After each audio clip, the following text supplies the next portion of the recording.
علیکم آقا چنگی. خسته نباشید. ببخشید این گوش گوسفندی کیلو چنده؟ الان خب همین الان بس قیمت چک کنم. همین الان کیلویی 115750 تومان. چند کیلو بودم؟ 115 تومن. اوه اون وقت این مرغاتون کیلو چنده؟ بذار آنلاین چک کنم. کیلویی 14380 تومان. اوه 14 تومن.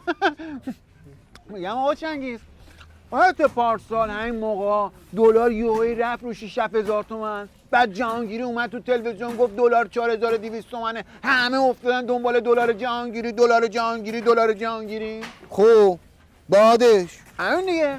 میخواستم ببینم حالا که قیمت گوشت و گوسفند و گوساله نجومی شده شما گوشت جهانگیری نرین؟ گرفتی ما رو فیلممون کردی. نه آقا چنگیز غلط کنم فیلم کنم شما رو ندارید. خب حالا میگم حالا که گوشت جهانگیری ندارین پاچه حسن روحانی چی؟ اونم ندارین؟ پاچه حسن روحانی برو رد کارت بچه. برو ما هزار تا گرفتاری داریم. نه آقا بلا نسبت حالا دیم ما یه چیزی گفتیم. میگم آقا چنگیز حالا که نه گوشت جهانگیری داری نه پاچه حسن روحانی میشه بی زحمت 2 کیلو رون مقام معظم رهبری بدین؟ نه 1 کیلو بدین. 2 کیلو زیاده.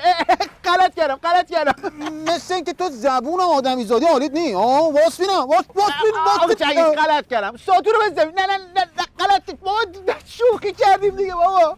شیطون میگه 1 کیلو تو بگو 100 گرم دیگه گوشتی به تن مقام عظمای ناقص نمونده که.